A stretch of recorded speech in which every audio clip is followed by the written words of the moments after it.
और जल्द से जल्दी आने वाला प्रभु यीशु मसीह के अति पवित्र नाम में सब पवित्र लोगों को मसलन देता हूँ। प्रभु का अनुग्रह है, प्रभु ने और भी एक दिन हमको दान दिया। दुनिया का अवस्था देखेगा तो एक एक दिन जो मिलता है एक बहुत बड़ा प्रभु का दान ही है, प्रभु का बड़ी अनुग्रह है। हमें वापस भी इस रीति में मिलने के लिए प्रभु मौका देता है। तो और कहीं नहीं जाता, कंटिन्यूस करता हूँ। कल हम लोग जो देख रहा था, क्या देख रहा था, हमारा आत्मा का उदार का संबंध में जो हमें जानना चाहिए, ऐसा 7 खास बातों के बारे में हम लोग शुरू किया। तो उसमें हमने सिर्फ कल 2 ही बात देखा, आज बाकी 5 बातों को भी देखने का मुझे इच्छा है। पहले हमने जो देखा था, हमारा आत्मा का उदार वो सिर्फ विश्वास के द्वारा है। विश्वास कोई भी काम के द्वारा नहीं, सिर्फ विश्वास आधार है। दूसरा हमने देखा था, आत्मा का उदार बिल्कुल मुफ्त में है। उसके लिए हमारे जीवन में हमारा कोई परिश्रम नहीं है, वो प्रभु हमें दान दे रहा है, मुफ्त में दे रहा है। जिस पर प्रभु का अनुग्रह है उन्हें ये मिलता है, ये हमने कल देखा। आज मैं आपको तीसरी बात से बोलना चाहूँगा। तीसरी बात मतलब आत्मा का उदार, ये हम कोई लंबा समय इंतजार करने के बाद में मिलने वाला बात नहीं है। बहुत ध्यान से सुनना। आत्मा का उदार, कई लोग बोलते हैं कि मैंने बहुत दिन का इंतजार के बाद में मुझको उदार मिला है। कभी नहीं प्रिय, हमें उदार पाने के लिए, इंतजार करने के लिए प्रभु का वचन में एक भी वचन नहीं। बहुत साफ साफ मैं आपको बताना चाहता हूँ, आत्मा का उदार जब आप विश्वास करता है उसी क्षण में आपको मिलता है। उसके लिए आपको इंतजार करने का जरूरत नहीं है। ऐसा वचन नहीं बताता, जो वचन में नहीं बताया ऐसा बातों में लोगों को आज दुनिया चक्कर कटवाता है। जो वचन नहीं जानता उनको चक्कर कटाना बहुत आसानी है, परंतु हम आत्मा का उदार उसी क्षण में पाता है। क्योंकि जब मैं एक संदर्भ में आपको बताता हूँ, जब पौलुस और सीलास को जब बंदीगृह में डाला था, लोग आधी रात को प्रभु को गीत गा करके प्रभु का महिमा करने लगा। तब वहाँ पर क्या हुआ, वहाँ पर एक बहुत बड़ा भूकंप हुआ। सब बंदियों का बंधन खुल गया। और ये देख करके वो दुर्गा ने, जो उसका मतलब जेल का जो सुप्रीम था, वो एकदम घबरा गया। उन्होंने सोचा कैदी सब भाग गया होगा। तब उन्होंने अपना ही तलवार लेकर के अपने आप को हानि पहुंचाना चाहा या वो खुद मारना चाहा। उस समय में पौलुस उनको बताने वाला एक बात है, तो मैं आपको पढ़कर बताऊंगा। प्रेरितों का उसका 16 अध्याय, उसका 30 और 31 अध्याय। और उन्हें बाहर लाकर कहा, हे सज्जनों, उद्धार पाने के लिए मैं क्या करूं? उन्होंने कहा, प्रभु यीशु मसीह पर विश्वास कर, तो तू और तेरा घराना उद्धार पाएगा। कितना सरल बात है। अभी मानो इस संभव से उस जेल सुपरिटेंडेंट पूछता है, मुझे उधार पाने के लिए क्या करना चाहिए? ये एक बहुत अच्छा सवाल है। जो भी उधार नहीं पाया उनको ये सवाल पूछना ही चाहिए। तो यहाँ पर पौलुस बहुत सरल रूप में बोलता है, प्रभु यीशु मसीह पर विश्वास कर, तो तू और तेरा घराना उधार पाएगा। इसका मतलब उधार पाने के लिए तुम 1 हफ्ता उपवास करो, तुम कुछ दिन प्रार्थना में रहो, ऐसा नहीं। मैंने आपको इससे पहले भी बताया था, जब आप उधार पाता है आत्मा में वो पाता है, या नया जन्म के द्वारा वो होता है। उधार पाना या नया जन्म पाना, पाप क्षमा पाना, ये सब एक ही बात है। मैं आपको इससे पहले भी आपको बताया। मैं आपको बताना चाहता हूँ प्रियो, जिस समय में आप उधार पाते हैं उस समय में आप आत्मा में नया जन्म पाता, या उस समय में आप आत्मा पाता, इसमें कोई संदेह नहीं। विश्वास करते वक्त ही आत्मा पाने के लिए भी आज लोग कितनी प्रकार का प्रयास करते हैं। मैंने इससे पहले भी आत्मा पाने के विषय में जब आपको बताया प्रियो, आत्मा उसी समय में जब एफेसुस में जाने वक्त यूहन्ना का कुछ चेलों को देख करके, विश्वासी जान करके, और उसने पूछा, वो बात आपको याद होगा, मानो प्रेरितों का 19 अध्याय का 2 वचन में उन्होंने मानो उन विश्वासियों को क्या पूछा था? उनसे कहा, क्या तुमने विश्वास करते समय पवित्र आत्मा पाया? हाँ, विश्वास करते वक्त पवित्र आत्मा पाया मतलब विश्वास करने के समय में ही पवित्र आत्मा पाना चाहिए, है ना।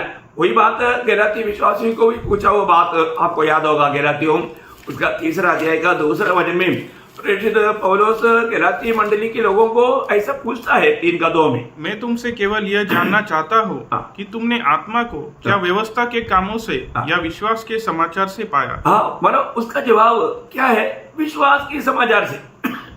जब आपने सुसमाचार सुना, विश्वास किया, उस समय में आत्मा पाया। हमने कोई व्यवस्था का काम करके, अच्छा काम करके हमने आत्मा नहीं पाया या हमने उद्धार नहीं पाया।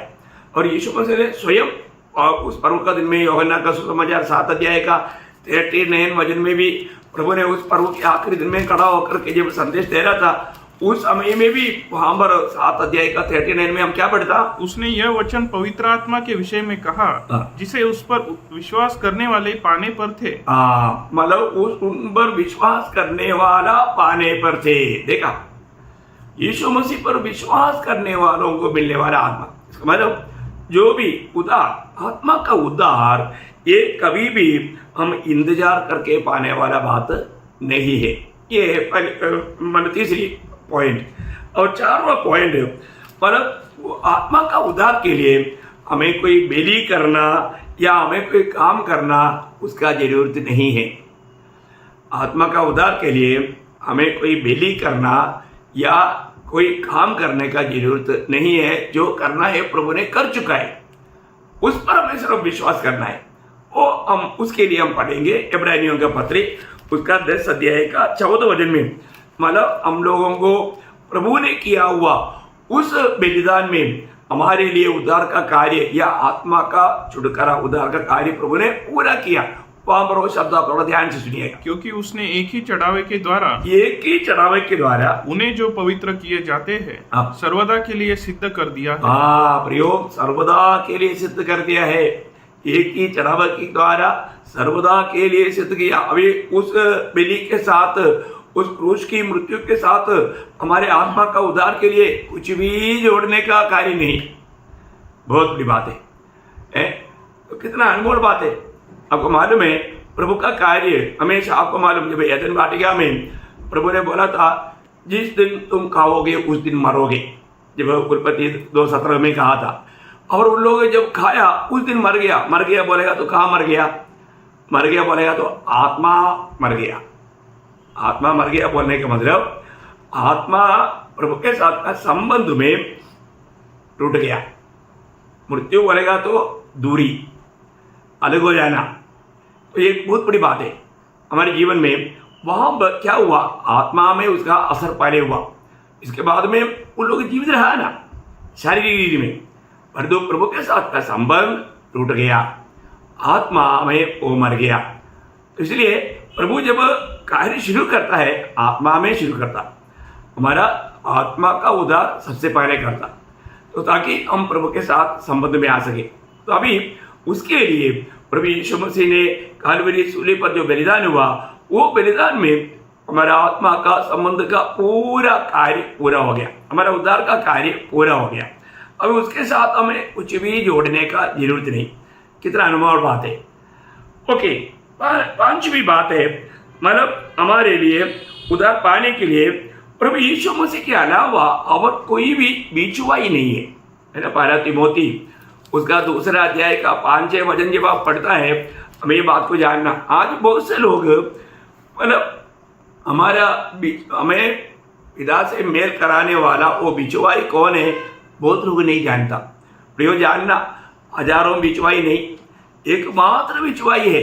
बिछुआई का अर्थ बहुत गहरा है। अब ये वचन को पढ़ना, 1 तिमोथी 2 अध्याय का 5 और 6 वचन। क्योंकि परमेश्वर एक ही है और परमेश्वर और मनुष्यों के बीच में भी एक ही बिछुआई है। एक ही बिछुआई है, अर्थात मसीह यीशु जो मनुष्य है, जिसने अपने आप को सबके छुटकारे के दाम में दे दिया और उसकी गवाही ठीक समय पर दी गई। देखो बहुत बड़ी बात है प्रियो, मनुष्य और परमेश्वर के बीच में एकमात्र बिछुआई है, 2 बिछुआई भी नहीं है, हो भी नहीं सकता। क्योंकि आपको मालूम है एक बिछुआई बोलेगा तो वो दोनों पक्ष की समान होना चाहिए, बोलेगा तो वो परमेश्वर की समान भी होना चाहिए, मनुष्य के भी समान होना चाहिए। तो प्रभु यीशु मसीह पूर्ण मनुष्य और पूर्ण परमेश्वर था, इसलिए यीशु मसीह को छोड़ करके कोई मध्यस्थ बन ही नहीं सकता।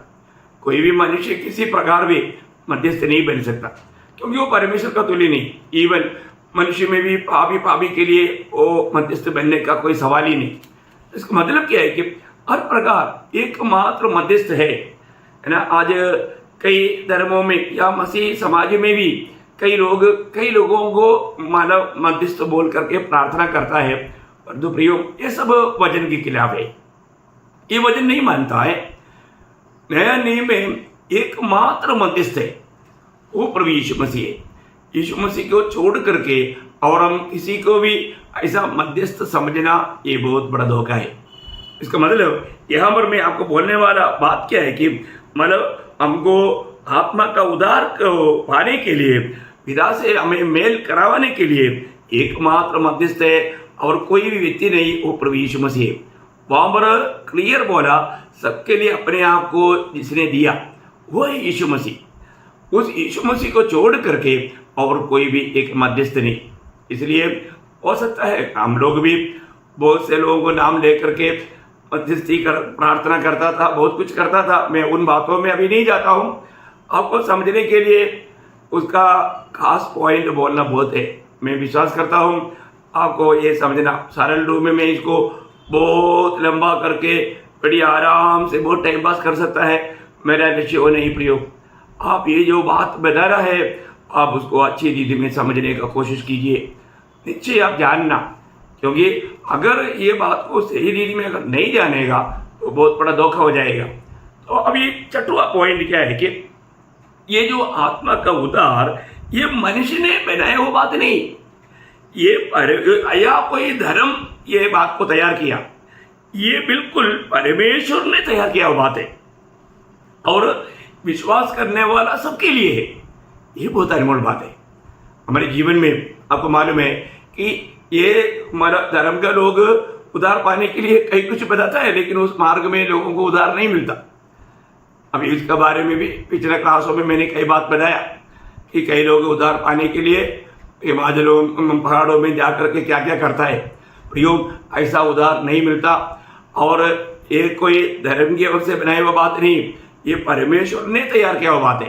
क्योंकि आपको सबको मालूम है नियम में बाइबल का निचोड़ बोलने वाला एक अनोखा वचन है जो यूहन्ना 3 अध्याय का 16 वचन आपको याद होगा। वो वचन क्या कहता है, परमेश्वर ने जगत से ऐसा प्रेम किया। आप देखिए, क्योंकि परमेश्वर ने जगत से ऐसा प्रेम रखा कि उसने अपना एकलौता पुत्र दे दिया ताकि जो कोई उस पर विश्वास करे वह नष्ट न हो परंतु अनंत जीवन पाए। देखो प्रियो है, पिता परमेश्वर ने जगत से बोलेगा तो मुझसे और आपसे, ये दुनिया में रहने वाला हर एक मनुष्य से पूर्ण आगामी पीढ़ियों के लिए प्रभु ने इतना बड़ा प्रेम किया, अपने एकलौता पुत्र दे दिया। उस पर जो भी विश्वास करे वह नाश ना हो परंतु अनंत जीवन पाए। बोलेगा तो उस अनंत आग से बचकर हमेशा प्रभु के साथ रह पाए। कितना अनमोल बात है प्रियो, है ना। आज लोग करने वाला सबसे बड़ा बुराई, सबसे बड़ा एक धोखा का बात, ये सत्य पर विश्वास नहीं करता। ये सच्चाई का प्रकाश कितना भी हम समझाएंगे परमेश्वर ने किया है ना। दुनिया के मध्य में, चरित्र का मध्य में प्रभु यीशु मसीह खड़ा है। एक व्यक्ति के जीवन में आएगा तो वो व्यक्ति के जीवन 2 भाग बन जाता। अब जो मसीह यीशु में वो नया सृष्टि है, वो ये अनुभव बहुत बड़ी बात है। प्रभु में विश्वास करना, नहीं विश्वास करेगा तो उसके 18 वचन में, उसी 3 का 18 वचन, जो उस पर विश्वास करता है उस पर दंड की आज्ञा नहीं होती। देखा, जो उस पर विश्वास करेगा उस पर दंड की आज्ञा नहीं, बोलने का अर्थ उनको नरक का सजा नहीं। परंतु जो उस पर विश्वास नहीं करता वह दोषी ठहर चुका। यो मैं आपको बताना चाहता हूँ, आप ये सुसमाचार एक भी बार अगर सुना और ये सुसमाचार पर आपने विश्वास नहीं किया तो आप दोषी ठहर चुका है, आप उस दंड का भागीदार बन चुका है। कैसा वचन है प्रियो। आप देखिए, पिता का इच्छा, उसका 6 अध्याय का 40 वचन जो है ना, उसका 6 अध्याय उसका 40 वचन भी थोड़ा पढ़ना, बहुत बड़ी बात है। मैं आपको बताना चाहता हूँ, स्वर्गीय पिता का हमारे प्रति पुत्र के द्वारा इतना अनोखा इच्छा है प्रियो, हमें कुछ नहीं करना, प्रभु यीशु मसीह पर विश्वास करना। देखिए, क्योंकि मेरे पिता की इच्छा यह है कि जो कोई पुत्र को देखे, जो कोई पुत्र को देखे और उस पर विश्वास करे, वह अनंत जीवन पाए। आनंद जीवन पाए। जो कोई पुत्र को देखे, बहुत बड़ी बात है। बोले के मानो उस यीशु मसीह मेरे लिए मेरे पापों की खातिर क्या बना, वो देख करके मेरा पाप कितना भयंकर है और मुझे बचाने के लिए मेरा प्रभु ने मेरे लिए क्या किया, ओ यही मेरा सच्चा उद्धार करता है। ये विश्वास उनके जीवन में करने वालों को प्रभु यीशु मसीह वायदा देता है। क्या बोलता आगे 40 वचन, क्योंकि वह अनंत जीवन पाए और मैं उसे अंतिम दिन फिर जिला उठाऊंगा। मैं अंतिम दिन फिर जिला उड़ाऊंगा। ये यीशु मसीह का वायदा है प्रिय, बहुत बड़ी बात है ना। अभी तक कितने लोग प्रभु में सो गया, उनको सबको प्रभु जिलाएगा प्रभु के आगमन में। तो सबसे बड़ी बात है, हमें ये बात को जानना है, विश्वास के द्वारा हमारा आत्मा का उद्धार है। और वो कोई मनुष्य ने तैयार नहीं किया, कोई धर्म तैयार नहीं किया, ये स्वर्गीय पिता ने तैयार किया है। और ये किसके लिए है? तीतुस का पत्री में ऐसे एक सुंदर वचन है, तीतुस उसका दूसरा अध्याय उसका 11 वचन, तीतुस का किताब में दूसरा अध्याय उसका 11 वचन। क्योंकि परमेश्वर का वह अनुग्रह प्रकट है जो सब मनुष्यों के उद्धार का कारण है। देखा, सब मनुष्यों का उद्धार का कारण है प्रभु की इच्छा। हमने यूहन्ना 3:16 में भी हमने पढ़ा था, है ना। प्रभु की इच्छा है सब लोग उद्धार पाए, सब लोग पुत्र पर विश्वास करके उस पाप का सजा से छुटकारा पाए। कितनी बड़ी बात है प्रियो। प्रभु ने उसके लिए, जब रोमियो उसका 3रा अध्याय है उसका 25 वचन, बहुत सुंदर वचन है। रोमियो उसका 3रा अध्याय उसका 25 वचन। प्रियो, हमारे लिए प्रभु ने योजना बनाकर हमारे लिए प्रायश्चित ठहराया हुआ प्रभु का महान कार्य, उसे परमेश्वर ने उसके लहू के कारण एक ऐसा प्रायश्चित ठहराया जो विश्वास करने से कार्यकारी होता है। देखा, विश्वास करने से कार्यकारी होता। प्रियो, अगर आप प्रभु यीशु मसीह का इस प्रायश्चित की बलिदान, मेरे लिए प्रभु मेरे स्थान में मेरे लिए मरा, ये सच्चाई विश्वास करने से आपको उद्धार है, पाप क्षमा है। कितना अनमोल बात है। ये प्रभु ने ये सबको प्रकट करके दिया, उसको दुनिया के मध्य में खड़ा किया। कितनी बड़ी बात है। आखिरी 7वां बात भी मैं आपको बताना चाहता हूं, मतलब आत्मा का उद्धार सिर्फ प्रभु यीशु मसीह में है, सिर्फ प्रभु यीशु मसीह में है। दुनिया में हम लोग ऐसा एक देश में रहता है जहां पर 30 करोड़ देवी देवता का बात ऐसे सट्टा मारता है, सच्चाई है नहीं, सबका भी किसी को नाम नहीं आता। लेकिन कुछ भी हो, मैं एक बात आपको बताना चाहता हूं, प्रभु का वचन में क्लियर लिखा है, उद्धार सिर्फ एकमात्र नाम में है, वो प्रभु यीशु मसीह का नाम है। प्रेरितों का उसका 4 अध्याय उसका 12 वचन में हम लोग पढ़ता है। प्रेरितों का उसका 4 अध्याय का 12 वचन। क्योंकि किसी दूसरे के द्वारा उद्धार नहीं, देखा, किसी दूसरे के द्वारा उद्धार नहीं, क्योंकि स्वर्ग के नीचे मनुष्य में और कोई दूसरा नाम नहीं दिया गया, दूसरा नाम नहीं दिया गया। प्रियो, एकमात्र नाम, ये नाम का महत्व जानना प्रियो, ये नाम का महत्व जानना। आपको मालूम है, प्रभु यीशु मसीह के जन्म के समय में स्वर्गदूत ने जब यूसुफ को बताया था, मत्ती 1 अध्याय का 21 वचन में, तुम उसका नाम यीशु रखना। देखो प्रियो, ये स्वर्ग से नियुक्त किया हुआ नाम है। क्यों उसको यीशु रखना? मत्ती 1:21, वह पुत्र जनेगी और तू उसका नाम यीशु रखना, क्योंकि वह अपने लोगों का उनके पापों से उद्धार करेगा। देखा, उनके पापों से उद्धार करेगा। प्रियो, उद्धार करने वाला उद्धारकर्ता का एकमात्र नाम प्रभु यीशु का नाम, यीशु मसीह के नाम पर। इसके लिए बहुत लोग कई बार चिढ़ते हैं, है ना। मुझे सर्विस के बीच में लोग बोलते थे, तुम हमारा भगवान का नाम क्यों नहीं लेता? मैं उनको बहुत प्यार से समझाता, भाई एक ही प्रभु है, एक ही सच्चा जिंदा परमेश्वर है, उसका नाम है प्रभु यीशु मसीह, है ना। ये बात सुनने के टाइम पर उनको बहुत चिढ़ होता, बहुत गुस्सा आता। जो भी सर्विस करता है उनको मालूम है, उनके बीच में सिर्फ प्रभु यीशु मसीह का नाम ऊंचा करते हुए जीवन बिताने में कितना प्रतिकूल आता है। मैं आपको बताना चाहता हूँ प्रियो, जो सच्चाई है हमें सबको बताना ही पड़ेगा, सच्चाई नहीं छिपाना है। इसलिए और कोई नाम हमारे ऑटो में लेना तक भावे, हम लेना भी नहीं चाहिए। तो सबसे बड़ी बात तो यहाँ पर मैंने आपको 7 बातें हमारा आत्मा का उद्धार के संबंध में जो हम जानना चाहिए 7 बातें मैं आपको बताया, और एक बार मैं उसको सिर्फ एक बार दोहराता हूँ। नंबर 1 बात, इस उद्धार विश्वास के द्वारा है, कोई भी प्रकार का कामों के द्वारा नहीं, सिर्फ विश्वास के द्वारा है। और दूसरा बात, ये उद्धार बिल्कुल दान है या मुफ्त में है, ये कोई मतलब कुछ भी दे करके खरीद नहीं दे सकता, ये दान है। और तीसरा, ये कोई लंबा समय इंतजार करके प्राप्त करने वाला बात नहीं है, विश्वास करते ही मिलने वाला बात है। ये भी आप विश्वास करेगा। आपको मालूम है उस सूली पर 2 चोर था, उसमें से एक को प्रकाश मिला। उसने बोला, प्रभु जब अब राजा होकर आएगा मुझको भी याद करना। प्रभु ने क्या बोला, उसी समय में नहीं, आज तुम मेरे साथ उस स्वर्गलोक में होगा या उस परदेशा में मिलेगा। कितना अनोखा बात है प्रिय, है ना। हमारे जीवन में जब भी एक व्यक्ति प्रभु पर विश्वास लाता है उसी समय में उसका उद्धार है। कितना अनमोल बात है। और चौथी बात हमने देखा, उद्धार के लिए मतलब कोई भी बलिदान बाकी नहीं रह गया। यीशु मसीह ने कालवरी सूली पर एक ही बार की चढ़ावा के द्वारा सारे मानव जाति का उद्धार का कार्य पूर्ण कर दिया। जो भी विश्वास करता उसी समय में यह अनुभव उसको मिलता। और 5वीं बात हमने देखा कि मतलब उद्धार पाने के लिए एकमात्र मध्यस्थ है। बोलने का अर्थ, पिता और पापी इंसान को आपस में जोड़ने वाला एकमात्र मध्यस्थ है। वो कौन है? जो हम सबके लिए अपने आप को दिया, उस यीशु मसीह। उस यीशु मसीह के अलावा कोई भी मीडिएटर, एक मध्यस्थ है ही नहीं। ये बात जरूर स्पष्ट जानना। कई लोग कई मध्यस्थों के पीछे जा करके धोखा खाता है, प्रयोग धोखा ना खाए।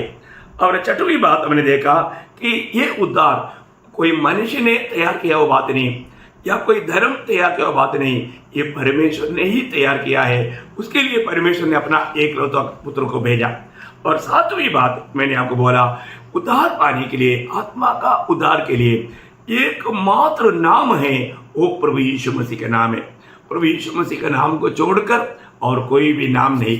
इसलिए प्रभु यीशु मसीह के नाम पर विश्वास करके उद्धार पाकर प्रभु का जन बनकर प्रभु के आगमन की बाट जोते रहने के लिए ये वचन सुनने वाला आप सबको प्रभु सहायता करे। ये सच्चाई समझने के लिए प्रभु का अनुग्रह की दृष्टि आप पर पड़े। यही प्रार्थना के साथ मैं आज का संदेश खत्म करता हूँ। प्रभु को महिमा मिले। आमीन।